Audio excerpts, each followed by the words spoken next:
The story opens like dawn breaking after a long storm. James and Diep, known to their audience as CEO James and Diep, stand once more upon the soil that had nearly drowned their small wooden house.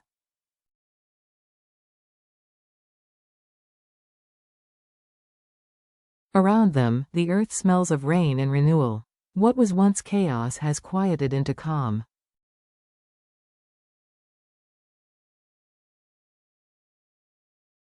They are survivors of heartbreak, both personal and human, yet in their stillness lies a deeper victory: forgiveness.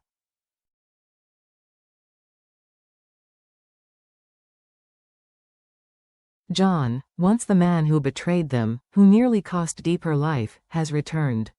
Not as an enemy, not even as a friend, but as a soul seeking redemption.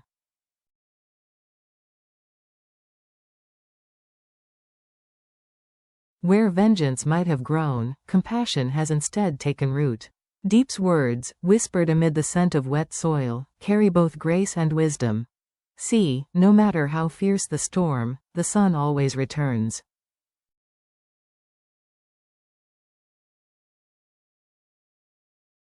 James, standing behind her, answers softly, "Just like us." Together they rebuild, sweeping away the remnants of destruction: wood shavings, mud, broken pieces of yesterday.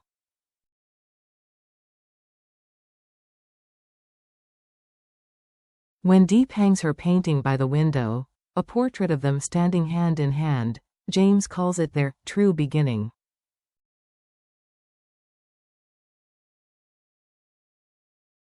Outside, the morning light scatters across the garden, each flower trembling in the breeze like a heartbeat reborn.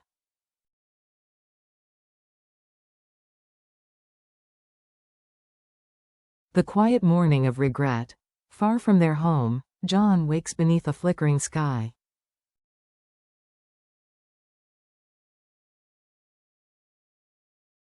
The air is cool, the smell of damp earth thick and raw. His face, lined, weary, carries the weight of too many yesterdays.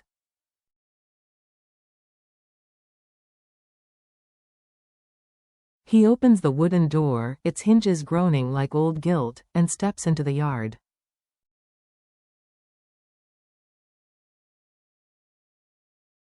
As he sweeps away rainwater and fallen leaves, every motion feels like a prayer. The broom's steady rhythm becomes his confession, each stroke erasing the ghosts that linger.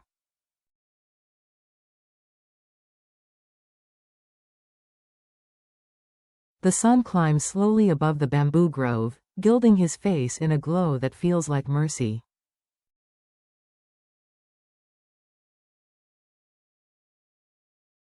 John tends to the chicken coop, a gift from James and Diep, and smiles faintly as the chicks chirp and peck at the ground.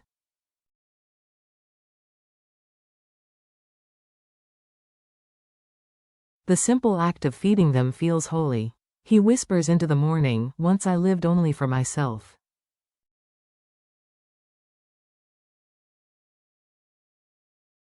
Now, I just hope to be worthy of the faith they gave me. Inside, he finds his old notebook, a relic of darker times.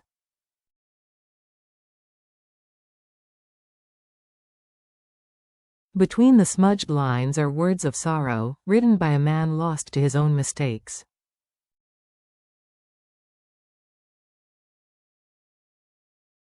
Today, under the light streaming through the window, he adds new words: begin again.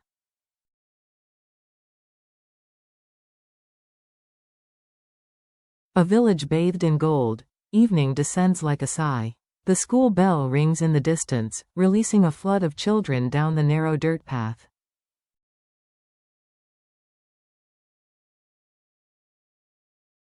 Diep stands by the gate, her conical hat glowing under the sun's last light. Her daughter, runs to her, eyes bright as stars.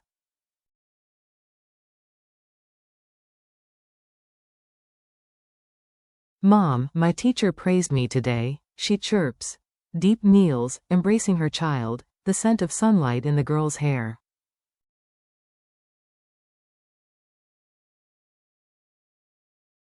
They walk home together, their laughter mingling with the rustle of bamboo leaves.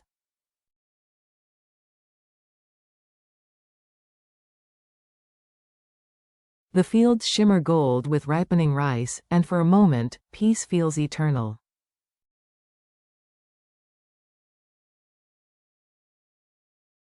But shadows stir at the edge of this tranquility. A man, tall, face half hidden beneath a dark cap, follows them.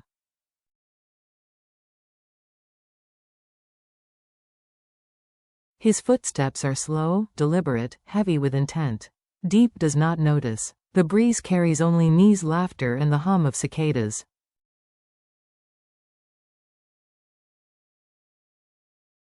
From a distance, John appears on the same road, his basket filled with morning glory, eggs, and sweet potatoes, a humble gift of gratitude for James and Diep.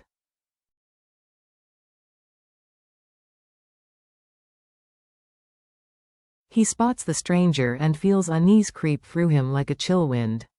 The man's movements are too careful, too calculated.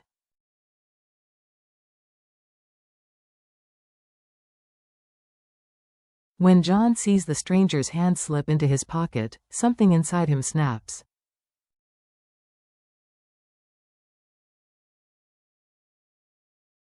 "Hey, you there. Stop right now," his voice cuts through the dusk. Birds scatter from the trees.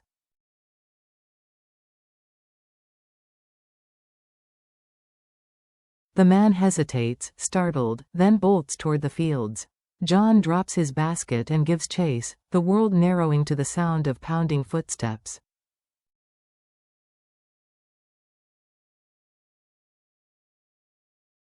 He catches the stranger, grips his shoulder, and slams him down. "Who are you? Why are you following them?"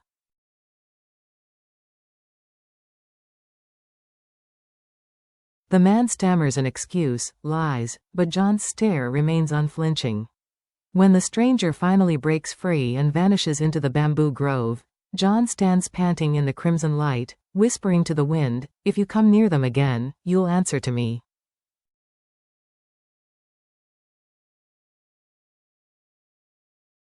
When Diep and Nee turn back, they find him there, smiling as if nothing had happened.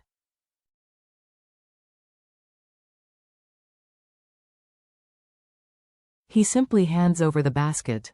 "Just a few vegetables," he says. "Thought I'd drop them by."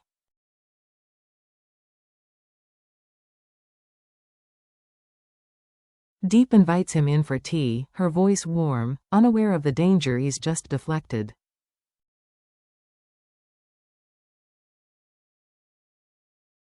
John declines quietly, leaving with the setting sun. Nee waves, calling, "Uncle John, come again soon."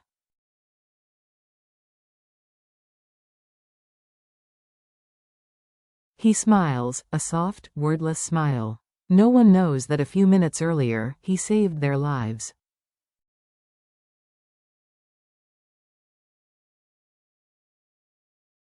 But perhaps true goodness does not need witnesses. The night vigil. That night, the countryside sleeps beneath a crescent moon.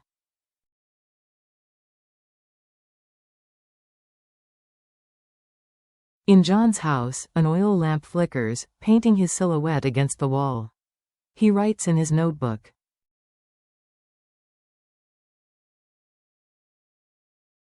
Stranger. About 30. Gray jacket. License plate 26. Not from this village. Must find out who he is.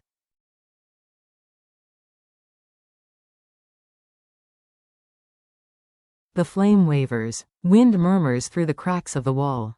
Outside, the faint yellow glow of James and Diep's house burns steady in the distance, small but unwavering, like faith itself.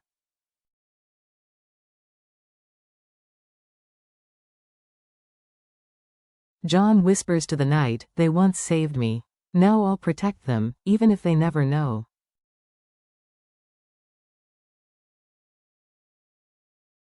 Morning. The rhythm of redemption. By sunrise, John is already at work repairing the fence.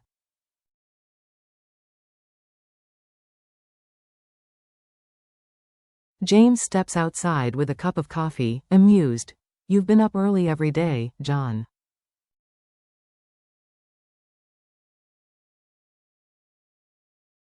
"I think you start before I do."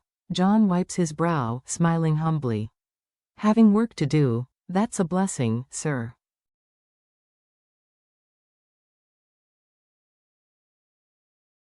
I just want to be useful. Diep joins them with a jug of water.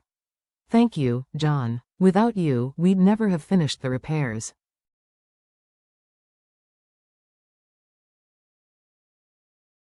John's eyes drift toward the narrow road beyond the fence, the place where darkness once lingered.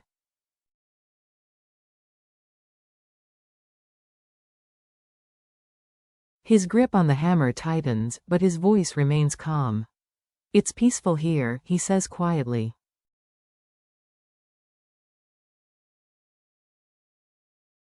Let's keep it that way. As the morning unfolds, laughter mingles with the sound of hammering.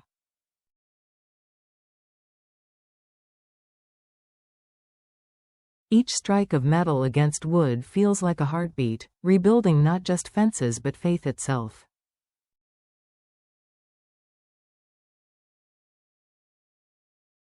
For the first time in years, John feels whole. He knows now that forgiveness is not just being pardoned, it's living each day as proof that you deserved that mercy.